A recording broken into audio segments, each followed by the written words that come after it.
ஓம் சாந்தி. 9/1/2025 காலை முரளி. முரளியின் சாரம். பாபா சொல்கிறாரு, இனிமையான குழந்தைகளே, நீங்கள் விக்கர்மங்களின் தண்டனைகளிலிருந்து விடுபடுவதற்காக முயற்சி செய்ய வேண்டும். இந்த கடைசி பிறவியில் அனைத்து கணக்கு வழக்குகளையும் முடித்துவிட்டு தூய்மையாக ஆக வேண்டும். கேள்வி: ஏமாற்று பேர் வழியான மாயை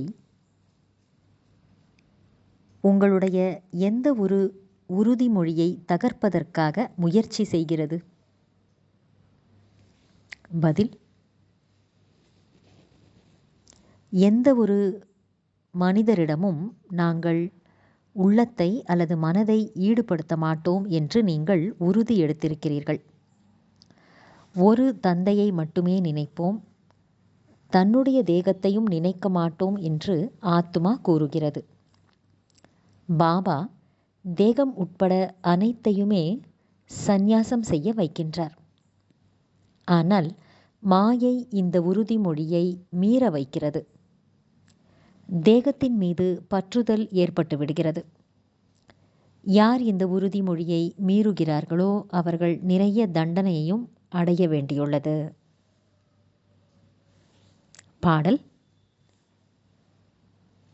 தாயும் நீயே, தந்தையும் நீயே.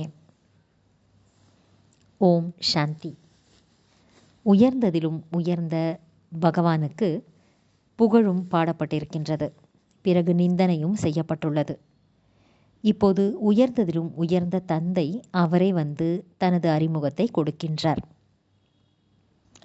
ராவண ராஜ்யம் ஆரம்பமாகும்போது தன்னுடைய மேன்மையை காட்டுகிறார்கள். பக்தி மார்க்கத்தில் பக்தியின் ராஜ்யம் நடக்கிறது. ஆகவே ராவண ராஜ்யம் என்று சொல்லப்படுகிறது. அது ராமராஜ்யம், இது ராவண ராஜ்யம். ராமர் மற்றும் ராவணனை இணைத்து விடுகிறார்கள். மற்றபடி அந்த ராமரோ திரேதாயுகத்தின் ராஜா ஆவார். அவரை பற்றி இங்கு சொல்லப்படுவதில்லை. ராவணன் அரைக்கல்பத்தின் ராஜா, ராமர் அரைக்கல்பத்தின் ராஜா என்று கூற முடியாது. இது விளக்கமாக புரிந்து கொள்ள வேண்டிய விஷயமாகும். மற்றபடி புரிய வைப்பதற்கு மிகவும் எளிதான விஷயமே ஆகும். நாம் அனைவரும் சகோதரர்கள். நம் அனைவருக்கும் தந்தை ஒரே ஒரு நிராகாரமானவரே ஆவார். இப்போது தனது குழந்தைகள் அனைவரும் ராவணனின் சிறையில் இருக்கிறார்கள் என்று பாபாவுக்கு தெரியும். காமச்சிதையில் அமர்ந்து அனைவரும் கருப்பாகிவிட்டார்கள் என்று பாபாவிற்கு தெரியும். ஆத்மாவில்தான் அனைத்து ஞானமும் இருக்கிறது இல்லையா? இதிலும் அனைத்தையும் விட அதிகமான மகத்துவம் ஆத்மா மற்றும் பரமாத்மாவை பற்றி தெரிந்து கொள்வதற்கு கொடுக்க வேண்டும். சிறிய ஆத்மாவில் எத்தகைய நடிப்பு நிச்சயிக்கப்பட்டுள்ளது? அது நடித்து கொண்டே இருக்கிறது. தேக உணர்வில் வந்து நடிக்கும்போது சுய தர்மத்தை மறந்து விடுகிறார்கள். இப்போது பாபா வந்து ஆத்ம அபிமானியாக மாற்றுகின்றார். ஏனென்றால் நாம் தூய்மையாக மாற வேண்டும் என்று ஆத்மாதான் கூறுகிறது. என்னை மட்டும் நினையுங்கள் என்று பாபா கூறுகிறார். ஓ பரமபிதா, ஓ பதீத பாவனரே, ஆத்மாக்களாகிய நாங்கள் அழுக்காகிவிட்டோம். எங்களை வந்து நீங்கள் தூய்மையாக ஆக்குங்கள் என்று ஆத்மாதான் அழைக்கிறது. சமஸ்காரங்கள் அனைத்தும் ஆத்மாவில் இருக்கிறதல்லவா? நாம் பதீத்தமாகிவிட்டோம் என்று ஆத்மா தெளிவாக கூறுகிறது. யார் விகாரத்தில் ஈடுபடுகிறார்களோ அவர்களுக்கு பதீத்தமானவர்கள் என்று பெயர். பதீத்தமான அதாவது தூய்மையற்ற மனிதர்கள் பரிசுத்தமான நிர்விகாரி தேவதைகளுக்கு முன்னால் சென்று கோயில்களில் அவர்களின் மகிமைகளை பாடுகிறார்கள். குழந்தைகளே, நீங்கள்தான் பூஜைக்குரிய தேவதைகள் என்று பாபா புரிய வைக்கிறார். 84 பிறவிகளை எடுத்து நிச்சயமாக கீழே இறங்க வேண்டும். இந்த விளையாட்டு பதீத்தத்திலிருந்து பாவனமாகவும் பாவன நிலையில் இருந்து பதீத்தமாகவும் மாறுவதற்கான விளையாட்டாகும். அனைத்து ஞானத்தையும் தந்தை வந்து சைகையினால் புரிய வைக்கின்றார். இப்போது அனைவருக்கும் கடைசி பிறவியாகும். அனைவரும் கணக்கு வழக்குகளை முடிக்க வேண்டும். பாபா காட்சிகளை காண்பிப்பார்.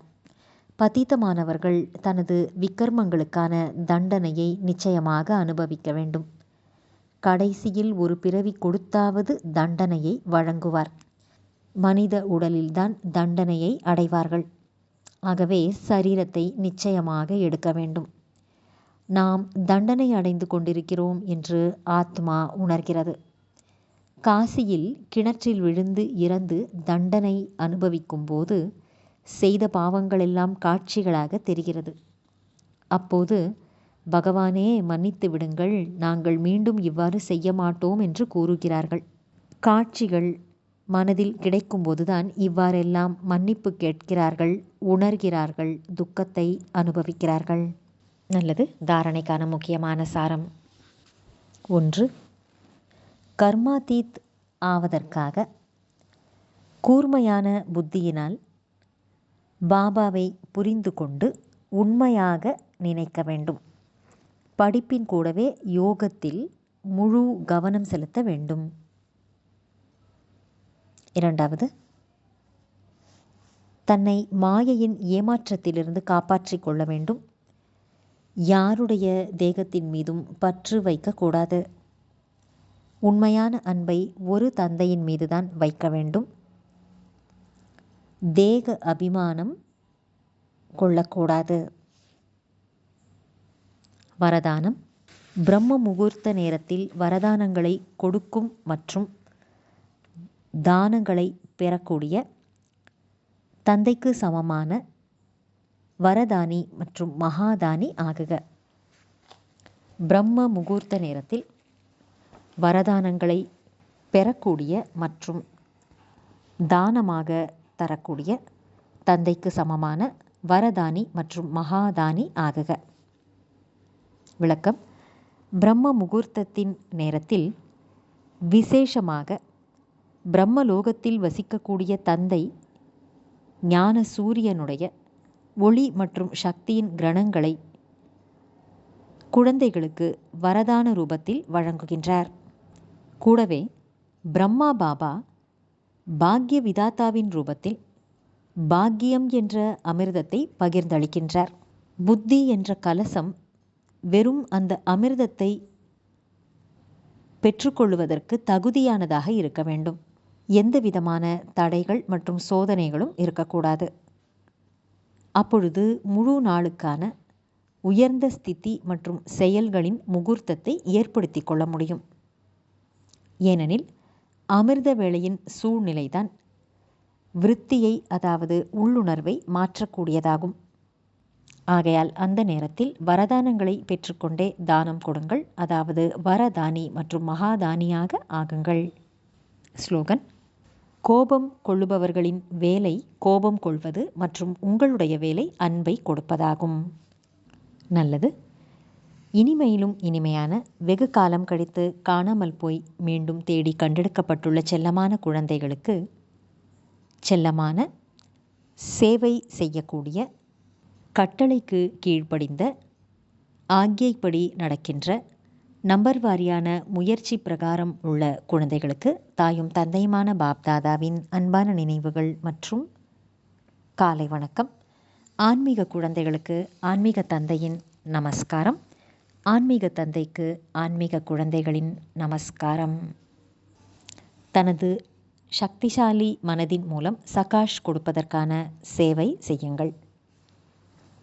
இப்பொழுது சுய நன்மைக்கான அப்படிப்பட்ட திட்டம் இடுங்கள். அது உலக சேவைக்கு சக்தியை தானாகவே கொடுத்துவிடும். இப்போது சுய நன்மைக்கான அப்படிப்பட்ட மிக உயர்ந்த திட்டத்தை உருவாக்குங்கள். அதன் மூலம் உங்களுக்கு உலக சேவைக்கான சகாஷ் அல்லது சக்தி தானாகவே கிடைத்து கொண்டே இருக்கும். இப்போது ஊக்கம் மற்றும் உற்சாகத்துடன் தன் மனதில் நான் பாபாவுக்கு சமமாக ஆகியே தீருவேன் என்ற உறுதிமொழியை உறுதி செய்து கொள்ளுங்கள்.